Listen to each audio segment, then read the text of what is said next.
There are moments when your entire life changes in front of strangers without anyone realizing it. Mine happened outside the White House security checkpoint on a freezing January evening. My father held his VIP invitation high enough for everyone nearby to see. "You weren't invited," he announced loudly, making sure the people waiting in line heard every word. Several guests turned toward us. A few whispered to each other. He loved an audience whenever he believed he was winning. I simply smiled.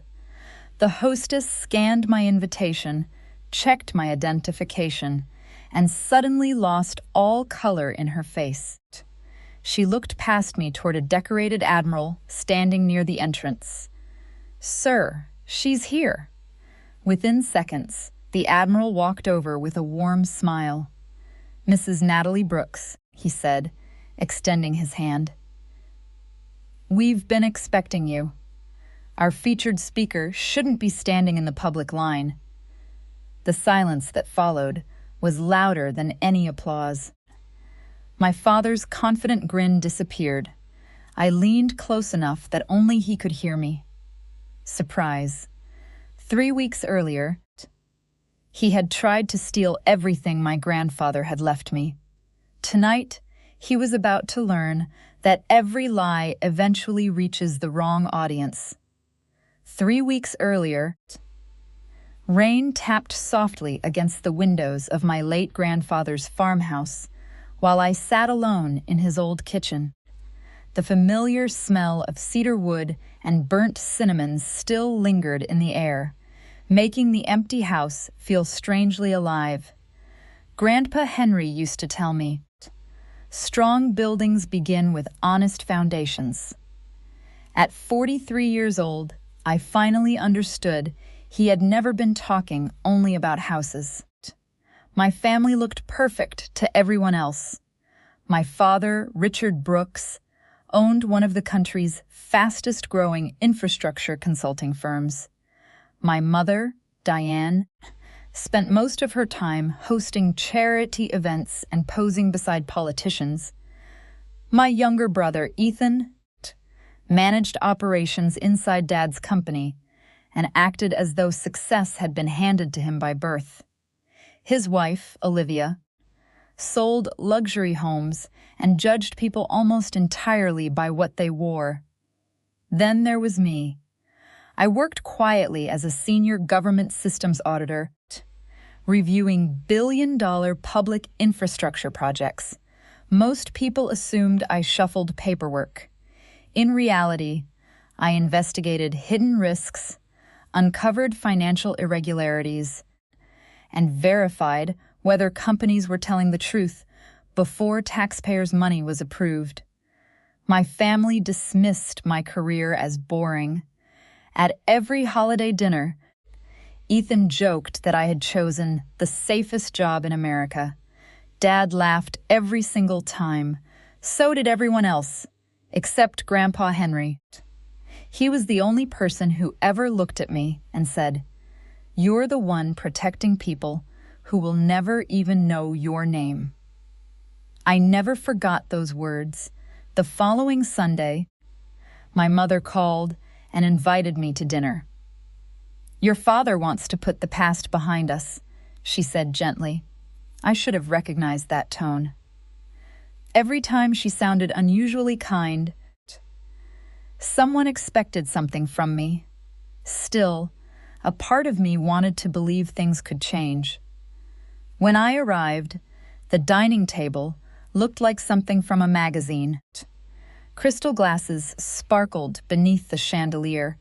Expensive wine waited beside polished silverware, and everyone greeted me with smiles that felt carefully rehearsed. For nearly 20 minutes, everything seemed normal. Then dessert arrived. My father slid a navy blue folder across the table until it stopped beside my plate. "Sign it," he said. Inside were legal documents transferring temporary control of Grandpa Henry's farmhouse and the surrounding land to Brooks Infrastructure Group, for 6 months.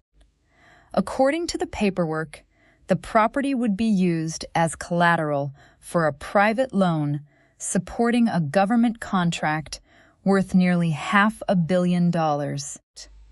I slowly turned the pages. The lender's name was missing. Several financial terms were unusually vague. If the project failed, I could lose everything Grandpa had left me. I looked up.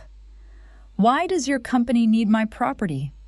Ethan leaned back confidently. "That's how major business works." Olivia smiled without looking at me. "Successful people understand calculated risks." 3 people, 3 different answers. Not one of them sounded honest. "I'll have my attorney review everything," I replied calmly. The atmosphere changed instantly. "No lawyers," Ethan snapped. The room became completely silent. Dad picked up 4 elegant White House invitations lying beside his wine glass and spread them across the table. 3 weeks from now," he said proudly, "our company will be honored at the White House." He pointed at each invitation. "One for me, one for your mother, one for Ethan, one for Olivia." Then he looked directly into my eyes. "There isn't one for you." His words hurt far more than I wanted to admit, not because I cared about attending an exclusive event, because, once again, he had reminded me that I would always come second. "Sign these papers," he continued, tapping the folder, "and perhaps I can make a phone call." Ethan laughed quietly. I closed the folder. "No." Dad's smile disappeared. "Do you understand what you're risking?" "My inheritance," I answered. "Our family's future," my mother corrected softly. Ethan leaned toward me. "If this contract falls apart because of you, I'll make sure every government agency knows you betrayed your own family." I met his eyes without blinking. "You don't control my profession." His grin widened. "You'd be surprised." Dad stood from his chair. "If you walk out without signing those papers," he paused long enough for everyone to hear, "you're no longer my daughter." My mother lowered her head. She never spoke a single word in my defense. That silence hurt even more than his threat. Without another sentence, I stood, picked up my coat, left the unsigned folder on the table, and walked out of the house. Before starting my car, I looked back one final time. For the first time in my life, I realized they weren't asking for my help. They were asking for permission to sacrifice me. The next morning, I arrived at my office expecting an ordinary workday. Instead, one document changed everything. A preliminary safety review had been assigned to my account. At first, I almost approved it without another thought. Then something caught my attention. The technical reviewer listed on the report was me. I frowned. I had never seen this project before. I had certainly never approved it. My pulse quickened as I opened the supporting files. Millions of dollars had already been scheduled for transfer between companies connected to the project. Several invoices didn't match the listed services. Even worse, critical safety warnings had quietly disappeared from the final engineering reports. Someone had inserted my name to make the entire project appear legitimate. If the project collapsed, investigators would believe I had signed off on every decision. I wasn't just being manipulated. I was being set up. I left work immediately and drove straight to Grandpa Henry's farmhouse. The old place felt colder than ever. Rain tapped against the windows while I sat alone in his drafting room, staring at the wooden ruler he had used for decades. For years, I had convinced myself my family simply didn't understand me. That afternoon, I finally accepted the truth. They understood me perfectly. They knew I valued honesty. They knew I protected my reputation. And they had built their entire plan around destroying both. After nearly an hour, I picked up my phone and called the only person I completely trusted, Marcus Carter. He had trained me during my first years as a government auditor and had become both a mentor and a close friend. After listening quietly to everything, he spoke with unusual seriousness. "Don't confront your father. I wasn't planning to. Don't access anything outside your official authorization. I understand. And don't try solving this alone." What do I do? You disclose everything. The following morning, Marcus introduced me to federal financial prosecutor Sarah Bennett. Inside a secure conference room, I handed over every document I had received. The transfer agreement, the threatening messages Ethan had sent after dinner, the project files carrying my forged approval, every suspicious payment, every missing safety report, every piece of evidence. Finally, I signed an official conflict of interest disclosure because one of the companies under investigation belonged to my own father. It felt like surrender. Sarah noticed my hesitation. "This doesn't weaken your position," she said calmly. "It protects the truth." 2 days later, everything changed again. A senior engineer named Daniel Morris secretly contacted investigators. He admitted Ethan had personally ordered his team to remove several major safety warnings before the reports were submitted. Then Daniel revealed one final message. "If anything goes wrong," Ethan had written, "Natalie approved everything." Reading those words ended the last remaining piece of loyalty I still carried for my family. The following afternoon, a cream-colored envelope arrived at my office. Inside was an official White House invitation. My name appeared beneath the presidential seal. Principal Honoree. Featured speaker. I smiled. My father believed he had locked me outside those gates. He had no idea I would be walking through the front entrance. And by the time he arrived, the truth would already be waiting for him. The White House shimmered beneath the evening lights as guests gathered beneath towering columns and polished marble halls. Camera flashes illuminated smiling faces while a military band played softly in the distance. My father stood only a few people ahead of me in the security line, proudly holding his VIP invitation. When he noticed me, his expression hardened. "So," he said loudly, making sure nearby guests could hear, "you still showed up." Ethan and Olivia smirked beside him. Dad stepped directly into my path. "I already told you," he announced, raising his invitation like a trophy. "You weren't invited." Several people turned toward us. He wanted an audience. I calmly handed my invitation to the hostess. She scanned the QR code, checked my identification twice, then immediately looked toward a decorated admiral standing nearby. "Sir, Ms. Natalie Brooks has arrived." Admiral Marcus Carter walked over with a welcoming smile. "There you are," he said warmly. "Our principal honoree and featured speaker shouldn't be waiting in the public line." Silence spread through the entrance. My father's confident smile disappeared. Ethan stared at me in disbelief. I leaned toward Dad. Surprise. Inside the grand ballroom, my family was escorted to a table near the back, while I was seated near the stage with senior officials, military leaders, and government executives. Dad couldn't stop watching me. He looked as though reality itself had betrayed him. After several opening speeches, Admiral Carter stepped onto the stage. "Ladies and gentlemen," he announced, "our principal honoree is recognized today for protecting public trust by uncovering serious safety and financial irregularities before taxpayer funds were placed at risk."